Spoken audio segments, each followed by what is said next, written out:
What is happening, Tom? Oh, just kicking it, in Portland, Oregon, in my house for the 7th day in a row.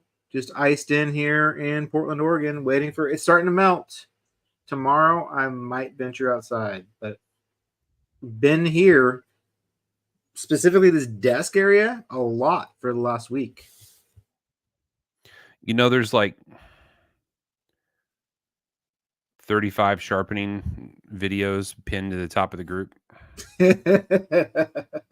That's it? That's all? There's a lot. There's a few. I'm trying to pin it.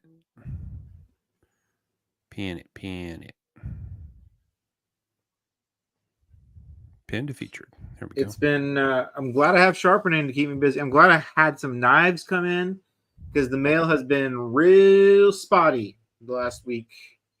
I have, my informed delivery has not been very accurate. So some You're stuff like, came informed in. my ass. Some stuff came, like today, there's supposed to be like 6 packages, like 2 came today. Yeah. Everything's catching up. All my Amazon orders got delayed, emails sent to me, and the city it wasn't like that cold. It was fucking cold. It was like 20. But everything was just ice. And it rained and it just ice on ice and then it rained and then it just built up. So large parts of the city are still just a sheet of ice in the neighborhoods. I saw a video of a power line arcing in somebody's backyard over there in Portland. Everybody was acting like they'd never seen it before. Pretty funny. It's pretty normal around these parts. Either the ice brings it down or a thunderstorm does. My parents, who live 2 hours south of Eugene got hit harder, but it's better down there already because it got warm. But they won't have power for another week. Yeah. That town got wiped out. So last weekend I was in Fort Myers, Florida, and they got hit by a Cat 5 hurricane in 2022. Mm-hmm. Many people dead. Most of the buildings were damaged. 15-foot storm surge hit Sanibel Island and basically just washed right over top of the island itself. It was pretty bad. Driving around the area, you could just tell it had been almost a year and a half, 2 years, and it was still a complete mess. Everything that's normally green is brown because the salt water came in and killed a lot of the vegetation and then left behind a bunch of sand and salt. They were finding boat parts in forests and swamps for months and months. It's pretty scary. Went to Fort Myers Beach, and they had resurrected some of the beach. And by resurrected, I mean they bring a barge in and they scoop the sand off the bottom of the ocean. And they blast it up on the shore, and then they comb it out and pull all the garbage out of it. But my daughter kept bringing me handfuls of pieces of steel that were all rusted. She's just plucking it out of the sand. She's like, "Dad, here's a piece of metal." And I was like, "Man, we can't be out here in bare feet. It's a bad idea." Thankfully, it was cold enough she didn't go swimming. So, nice. Didn't have to worry about that. So it wasn't even that hot. This is January. I don't know how high it gets in Florida in January. It can be in the 60s or it can be in the 90s, depending on their own weather patterns. But it was kind of chilly while we were there. But it was 70 degrees warmer than home. That's not so bad. That's a good trade. The worst part of the trip, Tom, in addition to coming home to my daughter catching the flu, I lost my Koenig hat. I left it in the rental car. I will say, though, the way you just said that is the sentence that I feel good. I thought you were going to say I lost my Koenig. No. And I had a mini panic attack as soon as the word Koenig came. Okay. There you go. No. Hats can be replaced. Hats can be replaced. Yeah, but the shipping's cheaper on the knife than the hat. That's really true. I love Koenig, and I love their hats. And $35 for a hat, I'm willing to pay it. But the $20 shipping for the hat is hard. And I understand. It's okay. They need to use pirate ship is what they need to do over there. Pirate ship. The show is brought to you by pirateship.com. At pirateship.com, you can save up to 89% on your shipping needs. You can ship with UPS. You can ship with U.S. Postal Service. And the best part, Tom, is what? What's the best part about Pirate Ship? It's free. It is free. It's a free service. It's free. This is FFIB and it's FREE. It doesn't cost you anything. It doesn't cost us anything. And I know what you're saying is, Jason, how do you ship something with a third-party service for less than the post office, you say? You can save up to 89% on your postage, Tom, including international shipping. I happen to know that if you're going to be shipping a box to Central Europe and you'd like to save some money on that, you can ship it with UPS and you're going to get over 75% off your shipping. A $250 shipment is going to be less than $50. All you have to do is just go to pirateship.com, sign in, create an account, and then you can print your postage at home and you don't have to go to the post office. No offense, Brian Roden. I know you're watching. We love you. We love your post office. But sometimes waiting in line, less than fun. Why go to the post office when you can just print it home at pirateship.com? Exactly. Brian, he understands. He's out delivering mail. He comes to us. You know, the funny thing is he still gets paid because when you're buying the postage is U.S. Postal Service postage. So they still get paid. They still get theirs. But who wants to wait in line? And even if you're shipping something, I don't know, down to the other side of your town, if you wanted to use USPS priority, it's like it's at least 20% off at a minimum, just for like simple shit. Yep. Anyway, we're not really brought to you by them. We do not get paid by Pirate Ship, but it's fun to do stunt ads because we like podcasts. And today I did have about a 10-minute conversation with somebody about Pirate Ship, and then I broke their mind. I go, you know what? You can get free boxes from the post office. And they're like, what do you mean? I'm like, free boxes delivered to your door for free from USPS.com. You know, we haven't shown people how to do that in a while. We should probably do that right now because let's do that. All these people just want to argue with us and they want to do it the hard way. And they keep coming up with reasons why everything's impossible and can't be done. And they're just full of crap. But Jason, what if I don't own a printer? If you don't own a printer, I would tell you to you're 90% likely to live within 10 miles of a Walmart. So drive yourself down to Walmart and buy yourself a printer. Or just print it at work. Sure. Do either that. That's like not a valid excuse for me anymore when I realized that these people have jobs. I had a printer. I used to not have to. Mine used to be a pain in the ass. I used to print stuff at work all the time. I mean, it's just not that hard. So, fellas, if you go to USPS.com and you sign in, see where it says, "Hi, Jason, I've already signed in." All I have to do is go over here to the shop, and I go to shipping supplies. Check it out. Now, over here on the side, there's filters. I'm going to filter by priority mail because, gosh darn it, that's usually how I ship stuff. Now, I come down here and look at this. I've got Tyvek envelopes. Those are the waterproof, tear-proof envelopes that you can slide a box into.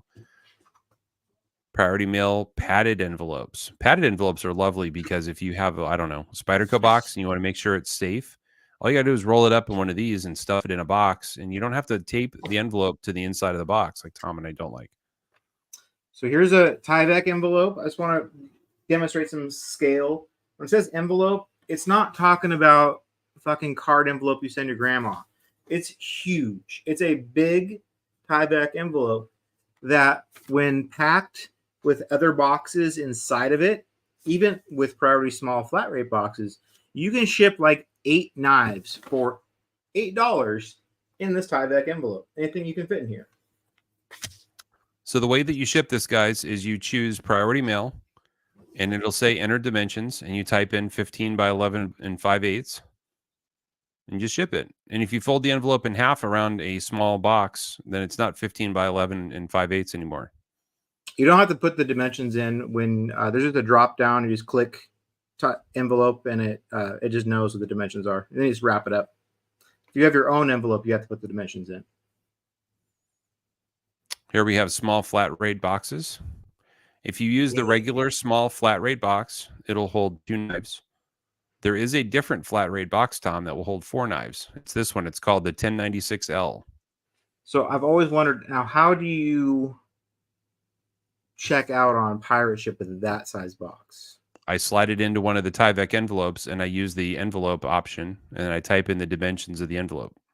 There you go. I'm going to have to order some of those. 1096Ls. This box will hold 4 Spyderco boxes comfortably, and candy and flight tags. By the way, Tom, you can slide 2 of these 1096L boxes into one Tyvek envelope if you stack them. I do you know like what that. does? That means you can ship about 8 or 9 knives in one envelope for $8.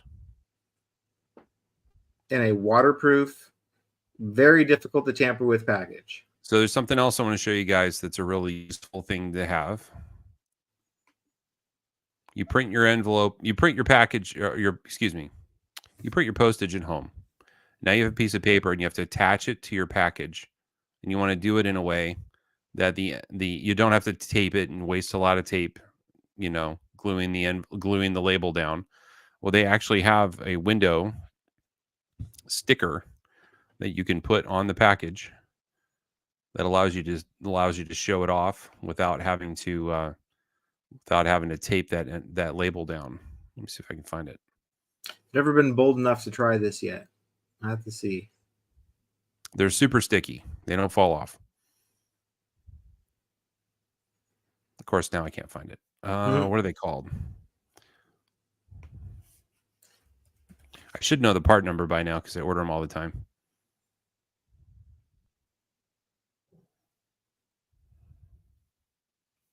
Let's go with label pouch.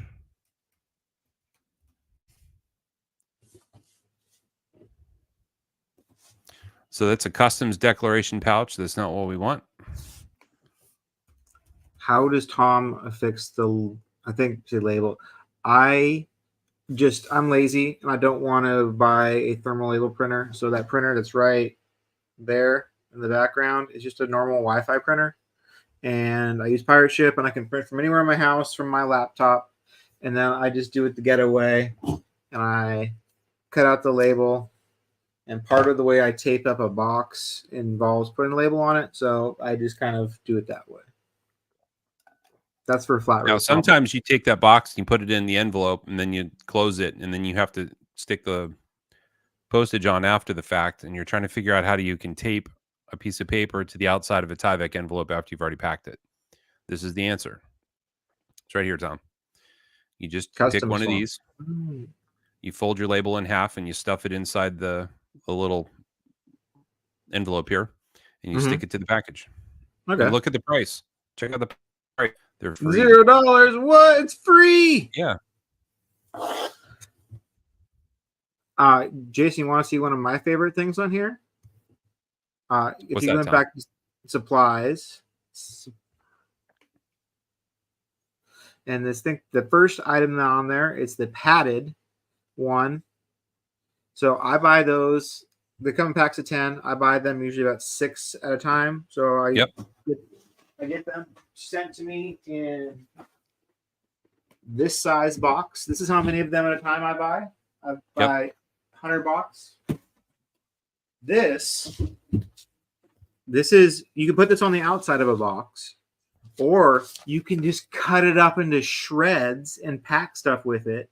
But the way I use this primarily is every box that goes out for me, if you send me a Spyderco, and it's in a Spyderco box, I don't want to just dump it in a small flat rate box and have it jiggling around. I need something to pack it with. So instead of using this as shreds, I just put it inside the mail bag, seal this, fold this up, put it inside a small flat rate box. That way you got added layer protection, so you can't cut through the outside of a box and pull something out, and you're bubble mailed for free. Yep. I should probably mention right now that it's a crime to use these free shipping supplies for anything but U.S. Postal Service shipments. So do with that what you will. But yeah, the account's free, and then the packing supplies don't have to cost you anything. What would happen if I tried to ship something that said USPS on it with UPS? UPS doesn't care. They don't care. As long as the label works, they don't care. But if I were you, I don't think I would. I wouldn't create a potential for an issue, because believe it or not, it happens all the time that people drop off UPS packages with US Postal and vice versa. So they have a daily courier that just goes back and forth to drop off the oops packages. And Oh I would yeah. hate to put the wrong label on a package and then have them accidentally send it back to the wrong place. Now it takes an extra day or two to ship it. Yeah. I think I'd rather use a plain box if I'm shipping UPS. I don't use UPS because UPS for me living in Oregon is the slowest service. Not only is it the slowest, it gets to me the latest in the day, so I have the longest day of anticipation waiting for my shit to come. It usually comes like 8 o'clock at night. So I don't know. USPS has been great for me. I get my supplies from there. It's if free. I wanted to ship $20,000 worth of knives, I would not use U.S. Postal Service. No offense, Brian. True. I would use UPS. UPS is how very expensive businesses ship their very expensive inventory. So if you're buying guitars or watches or computer systems or all that other crap, your merchants are using UPS and FedEx. They're not using postal. Can you assume pirate ship gives you the tracking number? Yeah, man. Not only does it give you the tracking number, but it gives you a map and it shows you where it's going. And it also allows you to type in the address of the person that you're sending it to so that they get updates as well. Everybody gets notifications. The notifications don't start until the package is moving. So you don't get that false alarm notification and then it sits for 4 days. The nice thing also is it's not just that it gives you a tracking number, but it gives you one convenient spot to like, it doesn't have any addresses, so I'll share this since there's no addresses on it.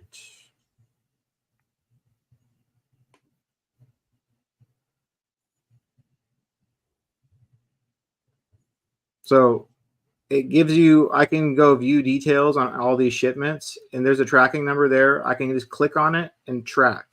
And I can see like this one got delivered today. And like this one, I had to do a refund. So I typed something wrong. So I had to do a refund and now it's in transit. So it's a nice place to keep everything. So you're not searching around for tracking numbers. If you do everything in there, you can control it all from there. Believe it or not, we've talked about this 30 or 40 times. It just comes up a lot. Great question, Dan Hawkins. How do they deal with insurance claims? They deal with it. They self-insure the packages. That means you don't have to fight with the post office or UPS to prove that you shipped what you claim you shipped, and you don't have to fight with them to prove that it was packed properly. You don't have to fight with them about all the other things that come up when you're trying to file a dispute with our federal government and try to get money back from them. They don't like that. They're bad at that. You could say that they're not customer service friendly, but Pirate Ship is. Pirate Ship self-insures, so that means they pay you directly. And they insure small flat rate boxes a default of $100 instead of, if you get it from USPS, it's only $50 of insurance included for free.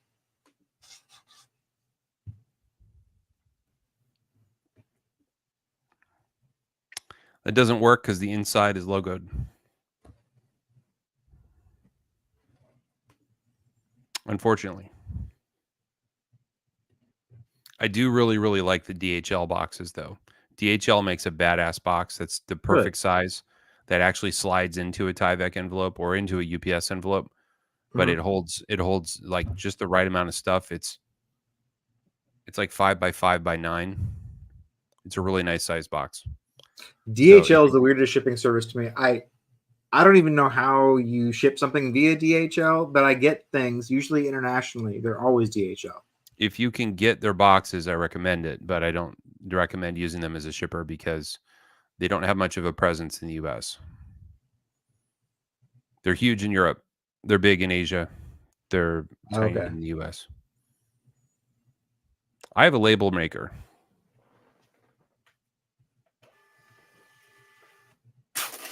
So I have a thermal label printer that makes labels.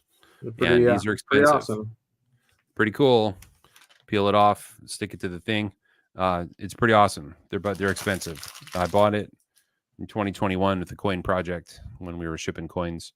And I'm not disappointed that I bought it. I am disappointed that I didn't spring for the Wi-Fi version I got the hardwired version, so it's super annoying to be downstairs packing shipments, and then I have to walk upstairs and plug my laptop into the printer in order to print with it. So that part's annoying. That's the reason I haven't got one, because I'd have to go for a Wi-Fi one if I got one. If you get one, go with Wi-Fi. Definitely. Yeah.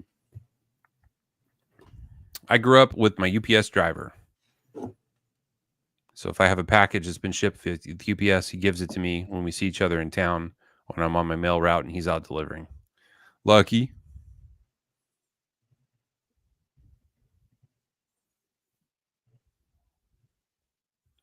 The main reason Tom and I evangelize about this is the guys that tell you stupid shit like, I'm on my way to the post office, let's make a deal. That's annoying. Or people that insist on having a picture of the receipt from the counter at the post office. I'm never going to do that for you. If you need that from me to buy a knife for me, just know now that I'm not going to do that.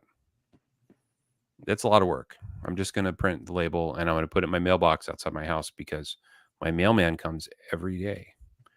So all I have to do is put it in the box and I flip the flag up and then they know there's mail and they come and pick it up. Or you don't have to flip the flag up because when they come and they put the mail in the mailbox, they'll find it and they'll just take it.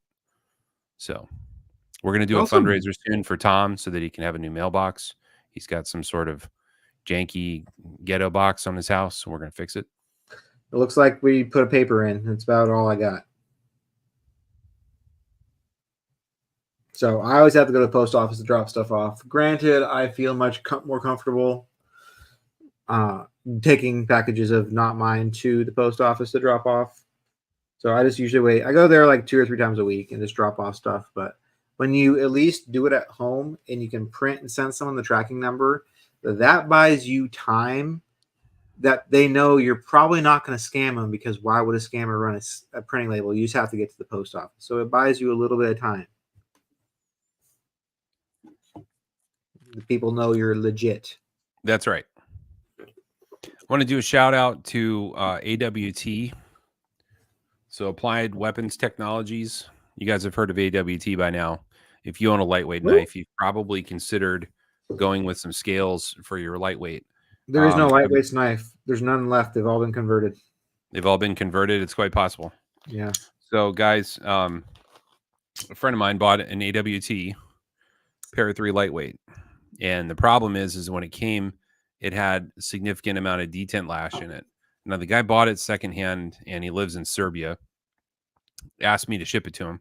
I told him I would, but when I got the knife, the scales were garbage. There was some detent lash in there. So I contacted AWT and I said, is there anything you can do to fix these? Because the detent lash is a problem.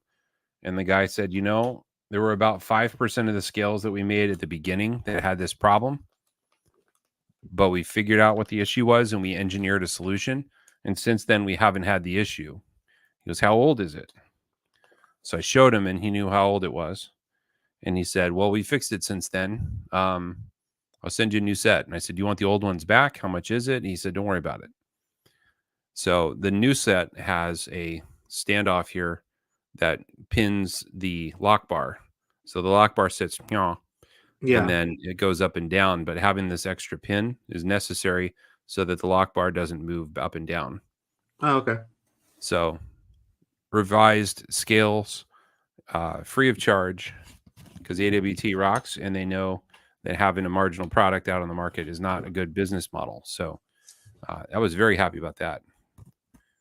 You know what else he said, Tom? What? You were in the chat. He said, I don't care that you're an admin of a Spyderco group. I would have taken care of anybody for the same problem. There you go. So it wasn't a favor thing. This was just good customer service. So and I will say that that's true, because when you mentioned those scales to me, I knew what the problem was, because I've seen it before in the group, and they also took care of that person. I still have all my Native 5 and Para 3 lightweight knives. Apparently, I'm the only one that still likes FRN. I'll tell you, Dan, I love a Para 3 lightweight, and I leave it as is. My Mannix lightweights stay as is. I think some things they do in lightweight are really, really good. Mannix lightweights are good. You know what's going to be a really popular lightweight now? The Mannix with the MagnaCut blade, the Salt with the yellow scales. They're going to be everywhere if they ever stay in stock. Everybody's reblading that one right now. Yep. Walter Calico, what's up, buddy? Hope you're doing well. Yeah, the knife joker is money. That knife looks so good.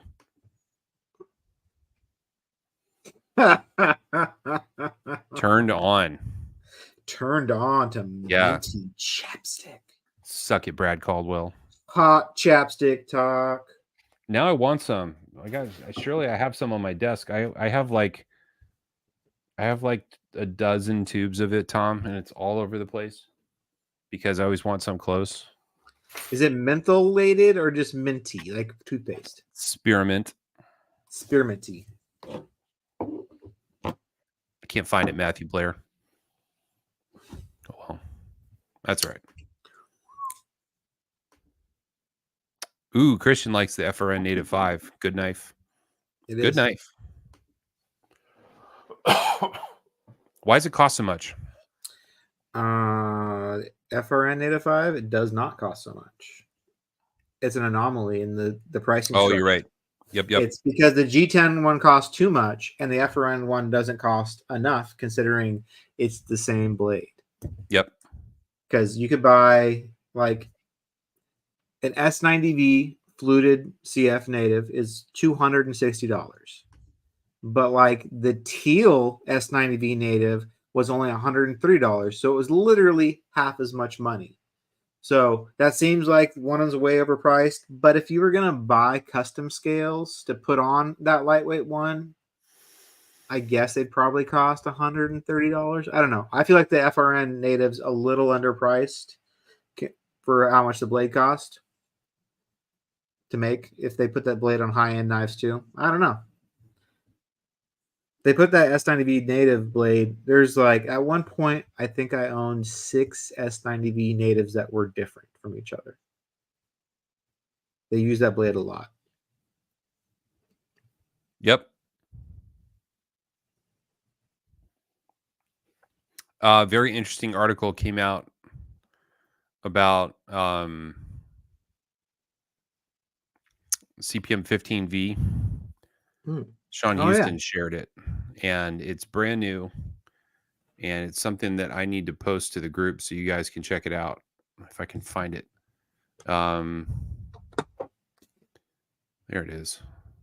It's from the scienceofsharp.com. Let me pull it up. Maybe we can look at it together.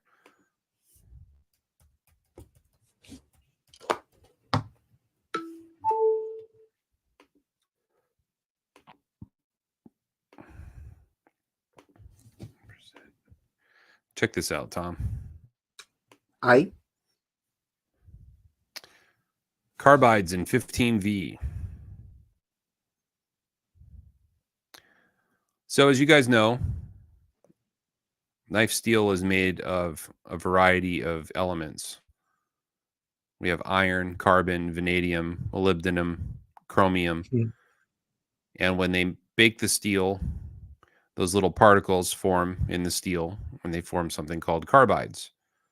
So the carbides are what make the iron superior, make the steel superior to iron. If it was just iron by itself, it wouldn't make a very good knife. It's the carbides that make it stronger. So this is really cool. Check this out. This is an image of the edge on the factory edge of a 15V Manix. Isn't that crazy looking? Looks like icicles melting or wax on a candle. Yep. Doesn't look very smooth to me. This is what the edge looks like after some sisal rope cuts. You see the chips? Yeah. Those little chips form in the edge of any knife as you use it. Now, the chips will form faster or slower depending on a variety of factors. Some would call this serrated, but it actually just makes the knife cut in consistently. That's a pretty big chunk right there. Look at this. He's actually measuring it. That's a chip. Yep. Now, inside the chip, you can actually make out where the carbides are, Tom. See that? Oh, weird. So those little blobs are carbides in the steel matrix. Now, what you want is you want the carbides to be very, very small. The smaller they are, the more homogeneous they are. The more homogeneous they are, the stronger they are. And I'll show you why in a second. If we scroll down a little bit further, I'm going to blow past some of this to get to the point I'm trying to get to. Where is it? Here we go.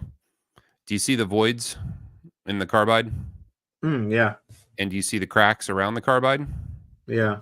That's a problem because what's happening is the carbide are different hardnesses from the iron.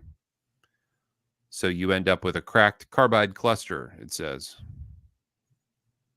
So when we talk about knife steels being brittle, this is the brittle part.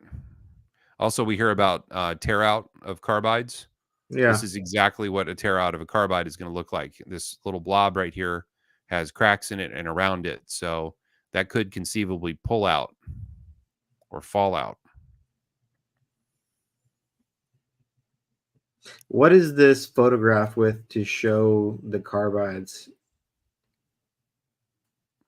I don't understand your question. Like, what did he use to take this photo, I guess, is what I'm saying. I'm not sure. It could be electron microscope, whatever an SEM is. I'm guessing electron microscope.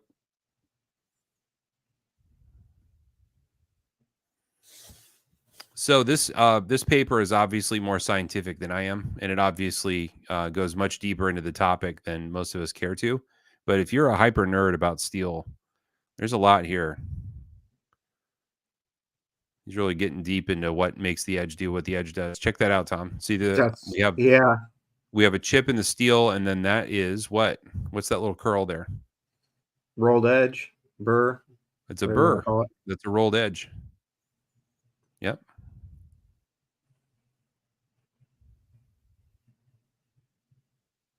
The rolled edge is much larger than just as a sharpened or refined burr. So that's a pretty bad rolled edge. The high hardness matrix combined with a large concentration of 1 to 2 micron vanadium carbides that were well dispersed, and that results in a steel that can take and maintain a reasonably thin edge and a refined edge with moderate use. As with other high carbide steels, I see little evidence of abrasive wear contributing to edge deterioration, suggesting that traditional CATRA testing may not be particularly informative for this class of steel. Anecdotally, it was a pleasure using this knife over the past year. Nice. So maybe when we have Sean on, he can explain to us about why CATRA testing is not informative. What is it about the steel that makes it immune to CATRA? This thing HRC tested at 65, right? Is that what I read? Or is that what Sean said? I believe so.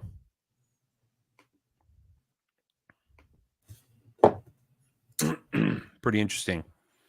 The CATRA test, in case you didn't know, is the scientific tool used to determine edge retention by Laren Thomas and knife steel nerds and many other types of metallurgists. So the CATRA testing is, I don't know, it's the common language we use to compare them all. If this scientist is saying that it's not very good for these high carbide steels, I'd like to know more about that. That's very interesting. Yeah. Considering Laren just did a giant test on all of them.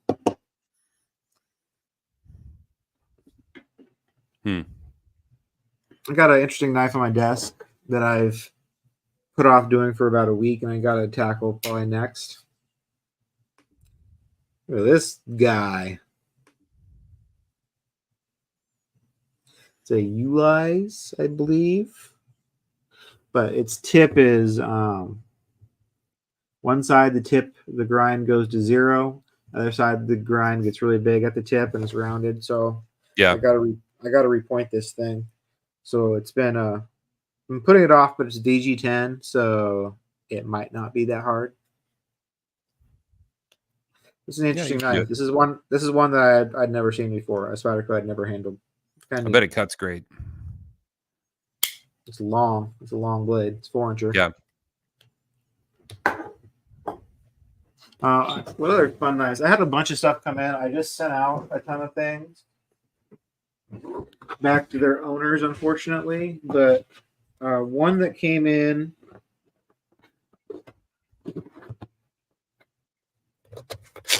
Hey, Tom, before you show us, let me answer a question real quick. Yeah. So Matthew Blair, with your full liner Crucarda, you have to be careful what scales you order. Most scales out there are not designed for that knife. And if you buy them, you're going to find that they don't fit. You're going to have to make sure you go with somebody that knows how to make a full liner scale. Different critter.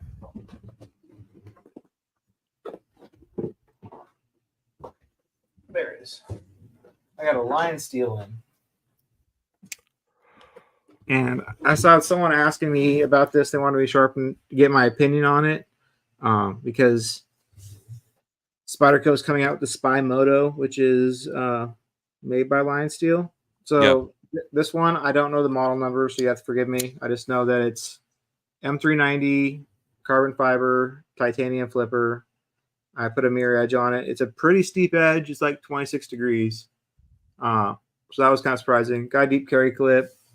Titanium's well milled. Got a lot of detail to it. Looks like very it has light. A very light.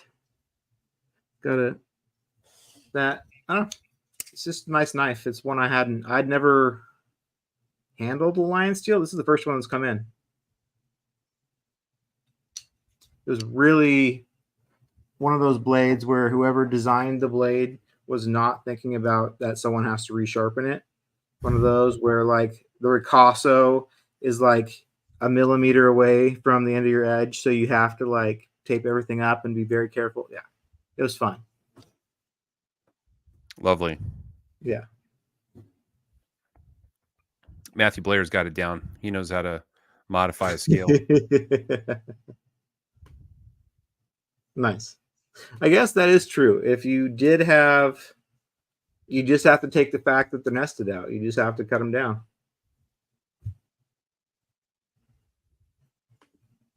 $41 degrees, Tom, in metric. It was hot, right? It's hot. Yeah. It's like 110 degrees. Yeah.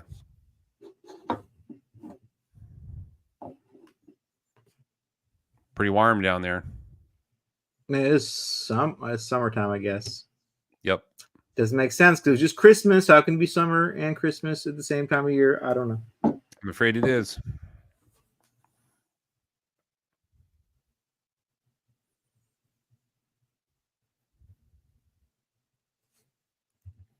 So I have a coworker that sent me a message the other day, said that he had a family member pass away, and the guy left behind just piles and knives. Piles and piles of knives. He's got display cases and all kinds of stuff, and he wanted to know, like, are they worth anything? Are they not worth anything? And I said, tell me what he has. And he goes, well, he's got a glass case with a flip top lid, like an old record player, and it's got drawers under it and a display area. And I said, okay, I know what that is. And he said, yeah, he's got all kinds of knives. He's got little knives and big knives and folder knives. He's got throwing stars, and he's got this big long stick with a ball in the end that has stuff on it. And I said, does he have broadswords? He's like, oh yeah, he's got broadswords. I was like, this guy's savage. So I wish I'd known him. So he would have fit right in this group. I bet he had a bunch of cold steel. Yeah. Or if he didn't, he wanted it. So he wanted to be right. Let's face Len Thompson. So he sent me some pictures, and he had a bunch of knucks. They were the 1918 brass knuckles, which I think are actually worth something. There were some microtacks and some other stuff, some things I'd never seen before. But yeah, maybe I'll turn him into a knife fan. There you go. J.H. Cameron's got something good to talk about here. Yeah, it was all sold out by the time I went and looked at it today. They look really good. Yeah, dude, really, really good. I want a bacon knife. He does bacon so well. Have you seen one in person? No, probably Blade Show, actually. I don't remember it though. His bacon Damascus knives are just money. They're so good. Bacon's almost just like not good enough to describe it. They look amazing. Oh, pre-orders Thursday. I went to the website and they all said sold out. No, it went live today. It was on. He posted it. Yeah, it's listed today. They're not for sale until the 25th. Oh, okay. Yeah, I went and clicked on the website 4 hours after he said it was up, and I was like, oh, it's sold out. Okay, that makes sense. Well, that's good to know. Somebody tag Joseph Vero. We're going to talk about it here. He's asleep. This knife is so good looking. I've been told that when you put the lock bar relief inside the knife versus outside, it affects the usability of it, and that the lock bar can bow over time. I'm going to say that's garbage, and it looks better. Look how good that looks, Tom. Yeah. Can you click on it and go? Yeah, go to the product page. The blade, by the way, is 3.78 inches, so it's a It's big only boy. $295 starting price. $295. Internal milling has been done to reduce weight. It's only 4 ounces. That's pretty light. That's like barely more than a PM2. And that's a bigger knife than a PM2. So you got your choice of, whoa, you can do Chad Nichols Timascus, zirconium, or titanium hardware. You can do bacon, DLC, stonewash, hand satin, or belt satin on the blade. 3.78 inches long. You gonna do M390 this? hollow grind, Tom. My New Year's resolution was to not buy a knife until I turn 40. Crap. Well, you won't have it till you're 40. It's true. True. That's a good looking knife. It is. It looks a lot like his, what's it called? We talked about last time, his full size integral one. It does. He did a comparison video though, like holding them next to each other to address that criticism, and they are quite a bit different. But it's not a bad thing. It's a good looking shape in general. The biggest thing on this one, besides being awesome, is it's made by Riot. It's not made by Best Tech. So this will be the first Riot made Vero. Nothing against Best Tech quality, because I love my Veros, but I'm very interested to see what Riot does with Joseph's design, because they make top-notch knives. You notice, Tom, it only has one frame screw on the presentation side and a pivot screw. Oh, wow. And then on the other side of the knife, we have one frame screw. We have one lock bar insert screw, one pivot screw. 1 second. Yeah. Yeah, I think I want a DLC handle and bacon blade. That's what I want. There's a ton of different options on that drop-down menu. Yep. So there is, let's see, there's 12 different combos he's selling.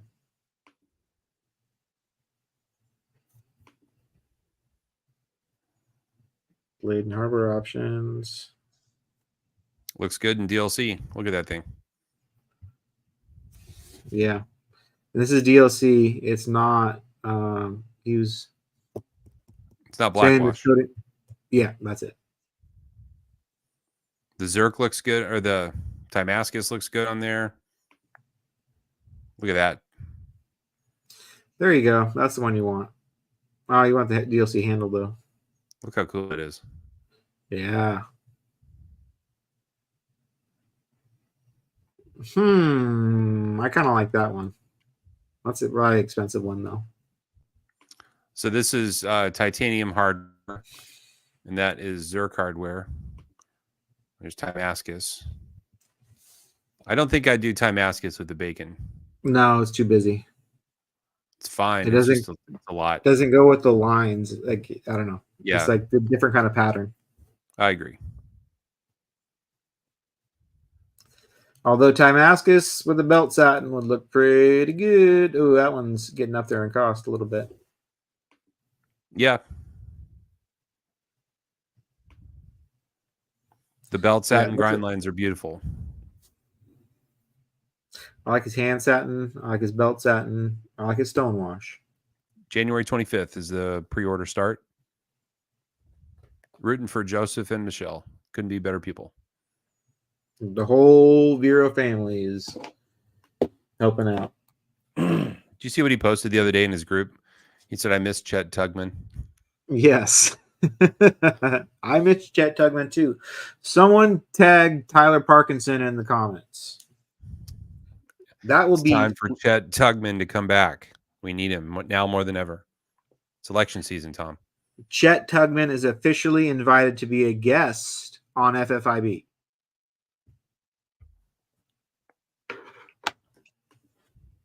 Foot satin. Who doesn't? I've seen those videos before. Price of the bacon. Sorry, I missed the bacon price. It looks like bacon. Just bacon is $6.10. If you go bacon with Zerk,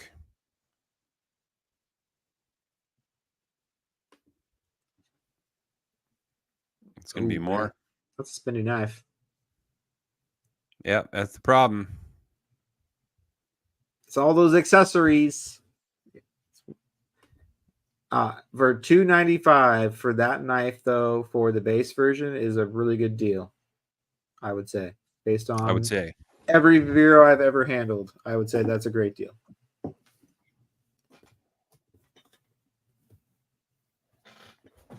I happen to own Dan Tan's Integral. Ooh. This was his at one point. Now it's mine. It's the Isotope, right? Yes. It's a big chonker.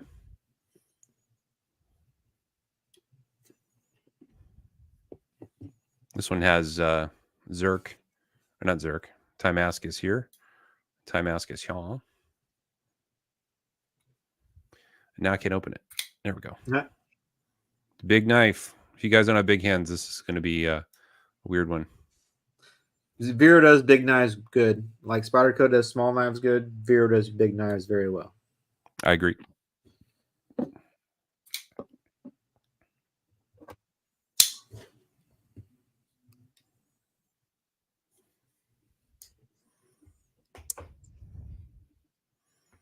You only live once, Paula.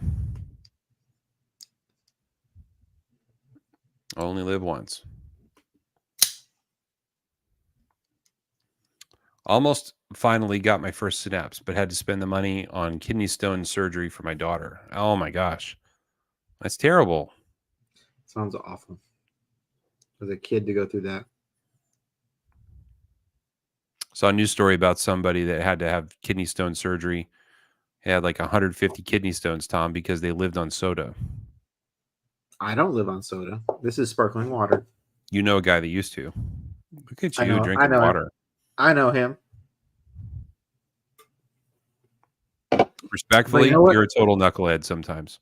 Remember the podcast where you came on, you're like, hey, you know what I've been doing? I've been drinking a lot of water. You ever notice like water's really good? I was like, what's wrong with you? Sometimes water just you started delivering. You delivered a soliloquy about the deliciousness of water. I was like, yeah, we all know that.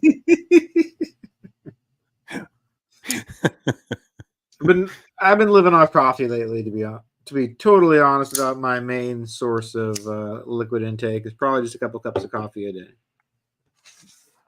Oh no, she had 2 procedures. Oh, I'm sorry.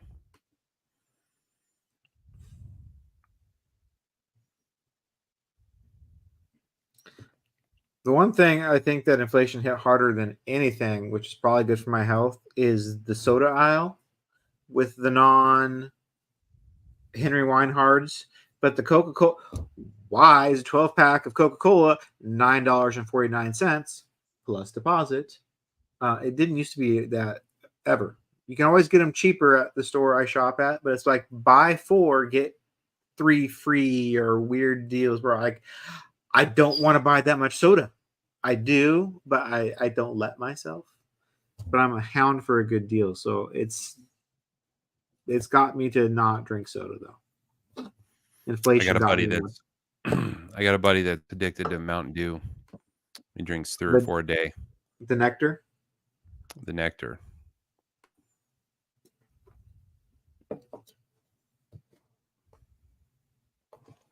Oh, for my bourbon fans out there, last weekend, my cousin's husband and I killed a bottle of Jack Daniels over the weekend. And I haven't had Jack Daniels since I was in my 20s. And I think I owe Hope Tucker an apology because that's like her favorite. And I've been teasing her about Jack Daniels. I'm like, ooh. Turns out, not so bad. I remember liking Jack Daniels. It was like one of the few brands that has some flavor. It's got its own thing to it. I mean, it's not fancy, but it gets the job done. It's identifiable taste, I guess. It tastes like Jack Daniels tastes like. It's been a long time since I've had any of that, though. It was good. So, don't have to go fancy, right? Baja Blast. I had my first Baja Blast a couple weeks ago. Yeah. It is delicious. Is it? It was delicious. Yeah. Do you want to make some at home? No, I went to Taco Bell and I got Baja Blast. No, I'm saying, do you want to make some at home? If it was that delicious, you can make it at home on your own. You just need some Powerade. Or you can go Taco Bell, Mr. Health Nut over there. If you're going to have Baja Blast, you probably can't care about whether it's healthy or not. I got one pretty recently. I had one. Camden loved it. He's been asking me to go back to Taco Bell since then. It's not bourbon. My favorite part of Taco Bell, by the way, is you got to go to the Taco Bell that has the build your own menu where you order it yourself on the touchpad. Oh, okay. You don't talk to the kid behind the counter. The kid with the hair, he's got his hair hanging in his face. So he's looking at you like this, and he's got his bangs, like over his eyes. You don't have to talk to him. He's in a 2006 emo band kind of thing.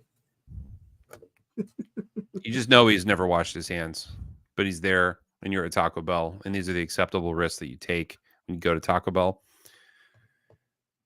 Well, instead of talking to him, you go to the kiosk and you type in your order. And it's wonderful because you can build your own crap. So you can add those jalapenos. You can take I'll have one hard taco, add a soft taco covered with beans on the outside of it. Make my own damn double-decker taco. Yes, you can. Ooh, I like that. I did I went there only once.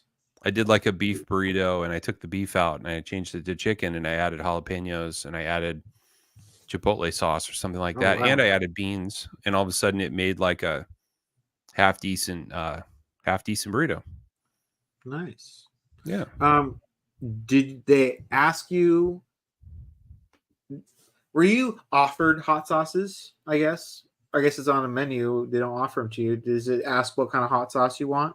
Medium, mild, or fire? In the burrito or in the packets? Packets. Well, there's little containers next to the counter that have those. You just take what you want. There you go. I always work from the drive-thru. They're running out of ask me if I want sauce. They're running out of fire superlatives though, because they've got mild, medium, hot,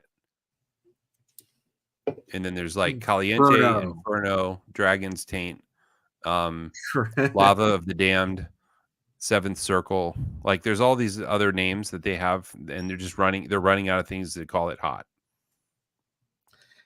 There is a guy I just watched on TikTok today, and the name of his account's like Capsaicin King or something like that. It's all about hot stuff. And Chili Claus is the current hero. You know, want to watch anything with Chili Claus? Chili Claus. Okay. Yeah. Well, this guy got in nasal napalm, which was the ultimate horseradish sauce, and he opened it up. And I'm like, I could handle horseradish. People were genuinely concerned for him in the comment section. He really had a hard time with it.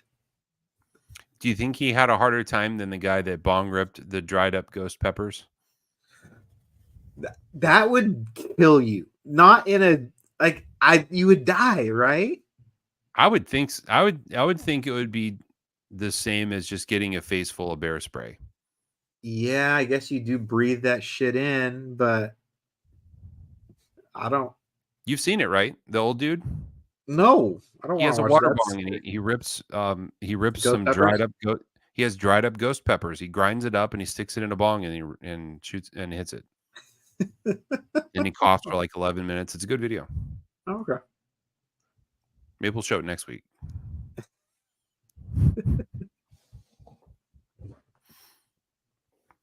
I wonder if he's dead. He's got to be dead, right? He's got to be dead. That's insane. It's like a Tom. But like, what happens? Like I guess capsaicin only like really affects like your eyes, your nose, your mouth, right? It doesn't. Once it goes into your stomach, it's like safe, right? Once it goes It into your affects your mucous lungs, membranes, really. there's nothing. I guess your lungs are quite the mucous membrane.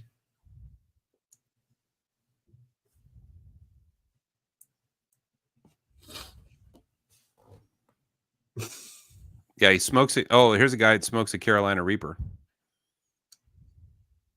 Vaping a Carolina Reaper. Oh, vaping, my favorite.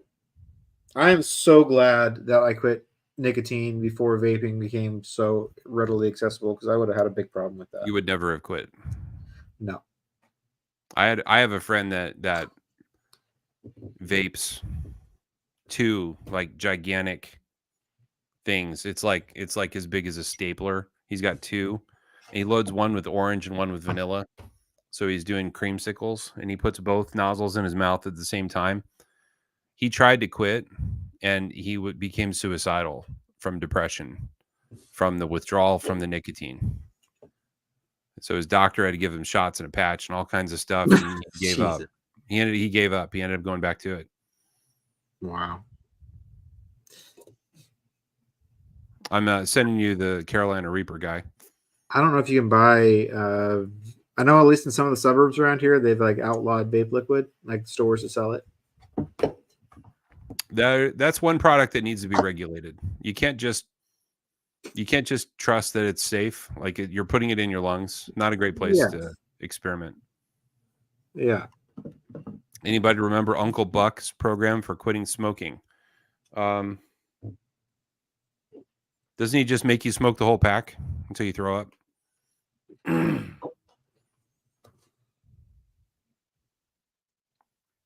Douche I don't know. flutes.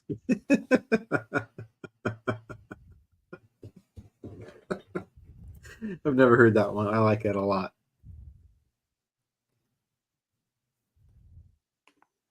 Every time I accidentally swipe up, there's an online fangirl selling jewelry. Anybody get it too?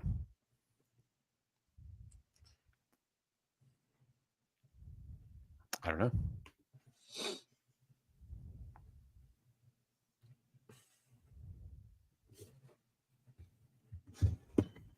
Well, Jason, I got a new hobby I'm kind of starting to get deep into. We're doing it. Is it daily live streams? Right now. Yeah, it is. It is totally daily live streams. And I love getting into hobbies because, I love learning about new products that I can get and make better shit. Oh, it's like a whole new frontier of like learning. Spent all day watching YouTube videos about cameras today. Oh, that's right. Did you look at the Canon? Yeah, the Canon R50 is leading the pack of what I want right now. I think it's like $800 though, so it's on my drop list to wait for somewhere to go on sale. Yeah. You know, the camera. I know you were looking at the Sony, and in my life, I've found that the only Sony televisions are worth it. Every other Sony product I've ever bought, I was disappointed with. Their headphones have a buggy app. Their music players break all the time. Their mini disc recorder doesn't work so good. It's like every DVR I've ever bought, or a DVD player, or a Blu-ray player, or a VCR, if it was Sony, you think it's going to be quality, and then you get it, and then the menus are weird, or it's hard to navigate, or it doesn't work so good. Only their TVs seem to hold up, and I don't know why. And I know their cameras are legit, and I've been told many times like that's the one you want, but part of me is just like, how many more Sony products can I throw money at to find out I don't love it? I had a Sony camera. I like a nice camera, but it was like 7 years ago when we bought it. So it's been gifted out, and I never got good at using it. And I didn't like the software, and I didn't like Wi-Fi syncing it. But that was 7 years ago. So I'm like, they've got to figure some of this shit out by now. But I was watching reviews, and they're just, I'm trying, for those of you who don't realize, I do live streams, and I'm trying to grow our YouTube presence. We have a YouTube account. It's for the Millie Club. It's got about 180 videos uploaded to it right now. And we want to improve on the quality of it and stuff. But I need to figure out how to do these like clickbaity titles on my videos. Like all the videos that I watch are like 5 reasons not to buy this camera. Watch before you buy. And I'm like, well, I gotta watch before I buy. All the videos I watched all day were like a bummer of like, let's talk about the cons. And I'm like, every camera I wanted to research had a con, but the Canon's big con was that you have to use Canon lenses. And I'm like, that's beyond what I'm ever going to do. So that's why it's leading the pack right now. Is that the one you were looking at? Yeah. And also, I happen to have an absurdly good Canon lens here from a DSLR that I had years ago. And it's a very expensive lens, and it would reverse compatibility. It would be there for the Canon. The problem is that I have a couple of friends that are professional photographers, and they'll tell you that the Nikons are better. Like the light balance and the optics are better. So then I was like, maybe I should look at that. So look at that. And then now there's 3 brands that I'm tossing around. Ended up saying screw it and didn't ever revisit it. But I watched a video that's like, figure out what you're doing with it. So I'm trying to be honest. Like, I'm going to literally probably set it where this camera is and use it as a webcam. Or I have an overhead rig I bought that's being delivered Monday, so I could take overhead Nick Shabazz style photography on my desk. I'm going to mount it on that. It will probably never leave my office. I'll probably never go outside and shoot with it other than taking self. I'm not going to go shoot pictures with it. I'm going to shoot video with it. So I'm trying to prioritize the video aspect of this because I know that's what I'm actually going to use it for. Right.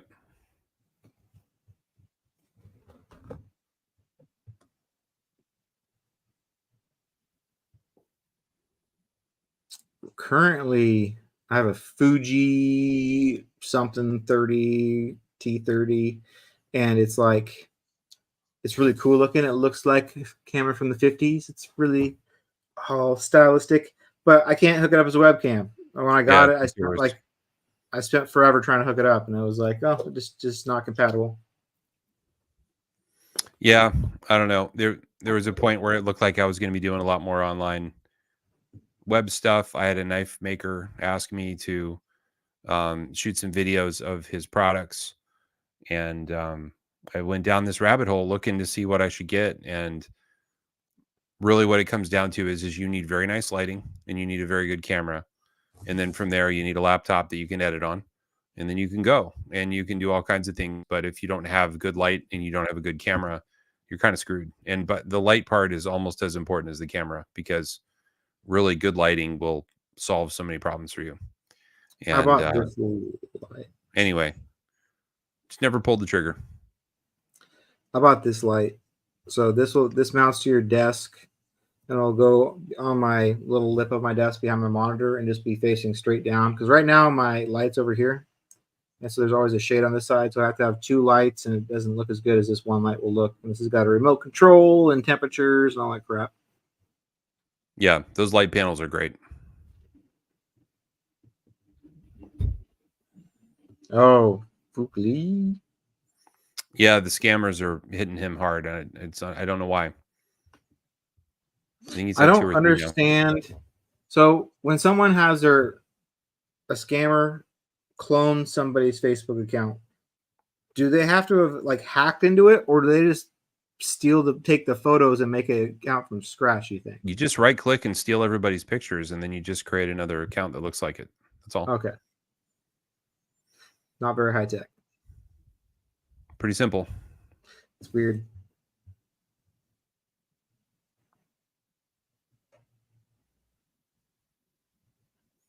Yep. Let's see.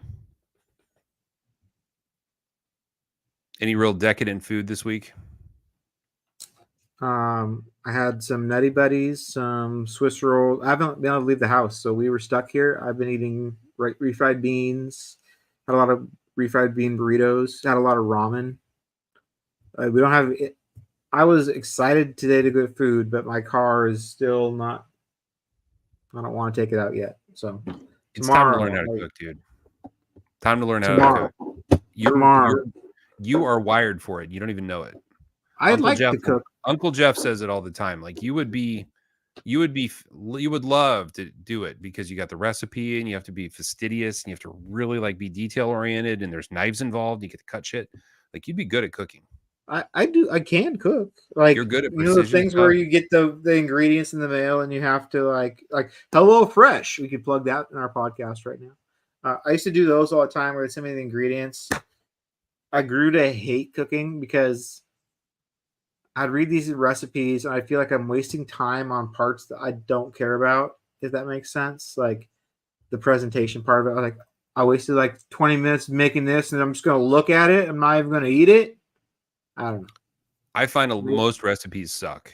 They have you doing things that don't make sense, or they have you doing like they'll say things like a quarter teaspoon of oil, and you're gonna pan fry 2 pounds of chicken in a quarter teaspoon of oil. Like go fuck yourself. That's not enough. And then they'll have you make sauces the hard way, or they'll tell like my favorite is my wife has a recipe that she loves, and it's for this. It's a delicious soup. That's rice. It's like a chicken noodle soup kind of soup, but it's rice based instead of noodles. And part of the recipe tells you to take 2 chicken breasts and you throw it into the pot and you have to cook it for 50 minutes. It doesn't take 50 minutes to cook a chicken breast. Like it's done in 13. And if you fillet it first, it's done in 8. So when she makes the recipe, she's always like, I like it, but it takes 2 hours to cook it. And I'm like, would you please stop following the wording of the recipe? When the chicken's done, you can take it out and it's done. Like ultimately the chicken breast is boiled in the soup, and then you take it out and you shred it with forks and you throw the shredded chicken back into the soup. Well, as soon as it's done, it's done. You can shred it and throw it back in. So when I make the soup, somehow it's done in 30 minutes. When she makes it, it takes 2 hours because she does the 50-minute chicken breast bake part or boil part. And so that's the difference between interpreting the recipe and literally doing what the recipe says. I find most of the time you can't literally do what they say. I just get frustrated whenever I go to look for a recipe. There's obviously I'm looking for the easiest way out of the situation I'm in. I don't want any start chopping onions. I'm out. But it's getting to the blogs where they write the recipes and like the first time I ever cracked an egg, and then you read 3 paragraphs about their trip to Italy where one time they had spaghetti, and you keep on reading and you keep on reading, and then they go, and this is how big the recipe is at the very end. That actually matters. But it's just too much work to find. I just need a good source. We actually got rid of all my cookbooks, but if I had one, I'd probably use it now. Yep. So around here, my wife finds the recipes, and then I'm the one that does them. She'll find one and she'll go, "You make it first, and then I'll fix it." We have a tag team thing. Nice.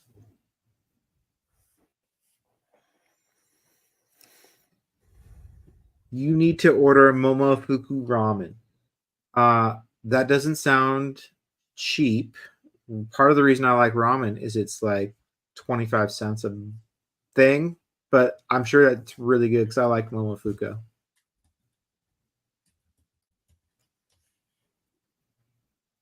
My wife orders things like very extravagant things sometimes to be sent here, like Milk Bar.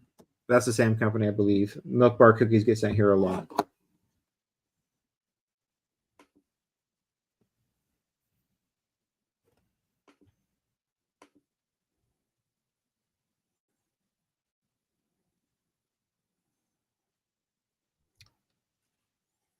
It's 15 servings for $39. I think you can afford it.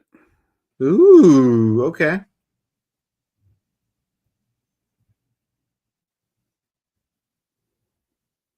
Oh, I got you something I've been meaning to send you too before I forget about it. You did? Oh man, look at that. Look at those noodles. I got you some of those Dots pretzels I was talking about. Now I gotta find them. I'm eating this right now. Guys, I want to eat this right now. What'd you get me? Dots pretzels.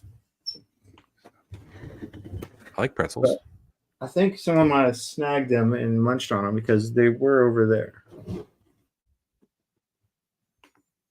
For me, the king of instant noodles is Indomie Mi Gornig.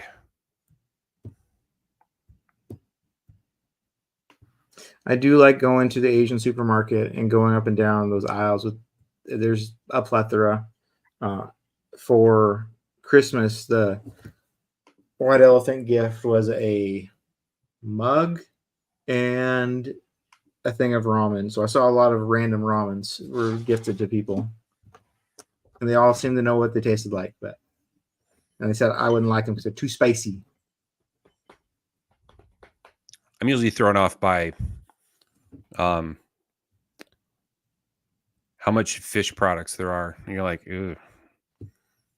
Every part of the fish. Every part of the fish. Do you know what Vietnam's #1 export is? Nike. Fish sauce. They like it.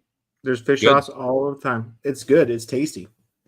It doesn't have my favorite name, but it is good. We had Mediterranean food for dinner.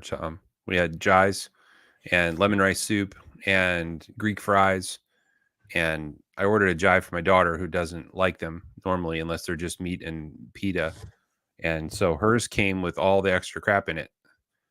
Luckily for me, I hedged my bets, and on the drive home, I also stopped to pick her up a plain double cheeseburger from McDonald's. I mean, that's like her favorite thing. So when I got home and I unwrapped her jai, I found that it had everything in it. It had the tzatziki cucumber sauce, you know. So I just slid it right in the fridge. That'll be my lunch tomorrow. And then I gave her a cheeseburger, and she was happy as hell. So a little win-win. There you go. Yeah. I'm making myself, I mean, now I know exactly the food item I want. And it is for a gyro from Gyro House, which is 40 minutes away if there was no snow on the ground. And I'm almost ready to be like, if it was open right now, I'd head out and go get some. It sounds so good. Don't you have a Subaru Forester sitting outside? Kim has a Subaru Outback sitting outside, but it's not outside right now because she's not home. Oh, well, she'll be home eventually, right? She will be. She will be eventually. It'll be like 8:30 or 9 o'clock at night, though. It's your key to freedom, my friend. I know. Or just wait till it melts tomorrow and I can wait.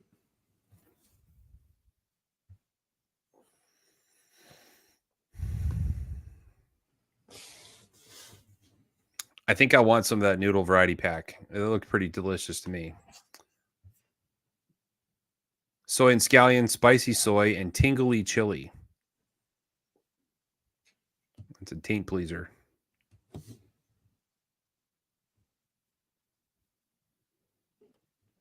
Yep, I think I'm going to be ordering some of these. We'll give them a try. That's just a good idea. Noodles. Well, I think tonight, after we wrap this up, I got a couple of these to sharpen. I think that'll be our next video. So if you're watching FFIB and you want to watch me sharpen some stuff and hang out, post-show after party here in a little bit. We're going to be sharpening some 940s. Taking some thumb studs off maybe if I have to even. Who knows? Hey, Siri. Play some house party music. Okay, here's house for partying.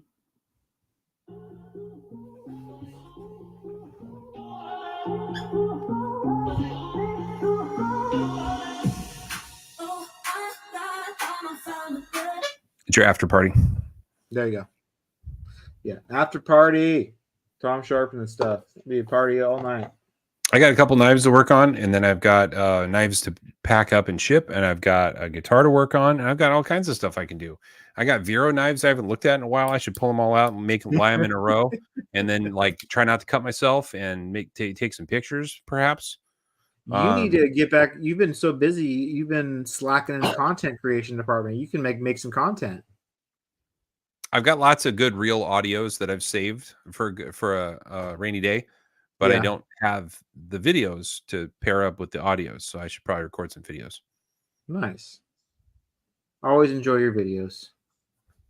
Yeah, Dan. I find that the Aussie voice or the New Zealand, I like the New Zealand voice, but even better than that, there's a South African voice. The South African's lovely. You sound like Elon Musk. No, it sounds like Who's the actress from South Africa? Scarlett Johansson. Charlize Theron. Charlize Theron. That's right. Yeah. I always get all those names mixed up. That's right. Yep. Tom, can you fix the tip on a Hogue OTF? It depends on what shape the blade is, but yeah. Probably. As long as it's not a double-edged dagger, I can't clamp.